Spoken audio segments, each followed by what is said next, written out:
Hi friends, ಎಲ್ರಿಗೂ ಹೊಸ ವಿಡಿಯೋಗೆ ಸ್ವಾಗತ. ಇಂಡಿಯಾ ಟೂರ್ ಆಫ್ ಇಂಗ್ಲೆಂಡ್ ಮೊದಲ ಮ್ಯಾಚದ ಪ್ಲೇಯಿಂಗ್ 11 ಯಾವ ಥರ ಇರಲಿದೆ ಸುದ್ದಿಯ ಸಂಪೂರ್ಣ ಮಾಹಿತಿ ತಿಳ್ಕೊಂಡು ಬರೋಣ. ಅದಕ್ಕಿಂತ ಮುಂಚೆ ಚಾನಲ್ಗೆ ಸಬ್ಸ್ಕ್ರೈಬ್ ಮಾಡಿದೆ ವಿಡಿಯೋ ನೋಡ್ತಾ ಇದ್ದರೆ ಈಗಲೇ ನಮ್ಮ ಚಾನಲ್ನ ಸಬ್ಸ್ಕ್ರೈಬ್ ಮಾಡ್ಕೊಳ್ಳಿ. ಹಾಗೆ ಪಕ್ಕದಲ್ಲಿರೋ ಬೆಲ್ ಐಕನ್ ಮೇಲೆ ಆಲ್ ಅಂತ ಕ್ಲಿಕ್ ಮಾಡ್ಕೊಳ್ಳಿ. ನಾವು ಯಾವುದೇ ಹೊಸ ವಿಡಿಯೋ ಅಪ್ಲೋಡ್ ಮಾಡಿದರೂ ಮೊದಲು ನಿಮಗೆ ನೋಟಿಫಿಕೇಷನ್ ಬರ್ತದೆ.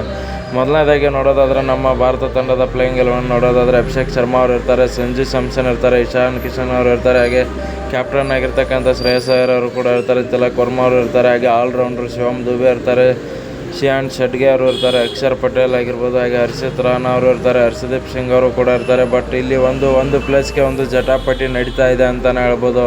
ಅದು ಯಾವ ಪ್ಲೇಸ್ ಅಂತ ನೋಡೋದಾದರೆ ಒಂದು ಬ್ಯಾಟಿಂಗ್ ಲೈನಪ್ಪಲ್ಲಿ ವೈಭವ್ ಸೂರ್ಯವಂಶಿ ಅವ್ರನ್ನ ಆಡಿಸ್ತಾರೆ ಅಥವಾ ಆಲ್ರೌಂಡರ್ ವಾಷಿಂಗ್ಟನ್ ಸುಂದರ್ ಅವ್ರನ್ನ ತೊಗೊಂಡು ಬರ್ತಾರೆ. ಇಲ್ಲಿಗೆ ಒಂದು ಕುತೂಹಲ ಇದೆ ಅಂತಲೇ ಹೇಳ್ಬೋದು. ಯಾವ ಪ್ಲೇಯರ್ಗೆ ಅವಕಾಶ ಕೊಡ್ತಾರೆ ಅಂತ ಹೇಳಿ ಕಾಯ್ದು ನೋಡಬೇಕಾಗಿದೆ. ಒಂದು ಮಾಸ್ಟರ್ ಮೈಂಡ್ ನಮ್ಮ ಗೌತಮ್ ಗಂಭೀರ್ ಅವರು ಯಾರಿಗೆ ಚಾನ್ಸ್ ಕೊಡ್ತಾರೆ, ಹಾಗೆ ನಮ್ಮ ಟೀಮ್ ಇಂಡಿಯಾ ಐರ್ಲೆಂಡ್ ವಿರುದ್ಧ ಸೋತಿದ್ದು ನೋಡಿ ವೈಭವ್ ಸೂರ್ಯವಂಶಿ ಅವರಿಗೆ ಒಂದು ಚಾನ್ಸ್ ಕೊಟ್ಟು ನೋಡ್ತಾರೆ, ಅಥವಾ ಒಂದು ಈ ಚಿಕ್ಕ ವಯಸ್ಸಿನಿಗೆ ಚಾನ್ಸ್ ಕೊಡೋದು ಬೇಡ ಅಂತ ಹೇಳಿ, ರಿಸ್ಕ್ ತೊಗೊಳ್ಳೋದು ಬೇಡ ಅಂತ ಹೇಳಿ ವಾಷಿಂಗ್ಟನ್ ಸುಂದರ್ ಅವ್ರನ್ನ ಆಡಿಸ್ತಾನೆ ಅಂತ ಇವತ್ತು ಸಂಜೆ ಕಾಯ್ದು ನೋಡಬೇಕು.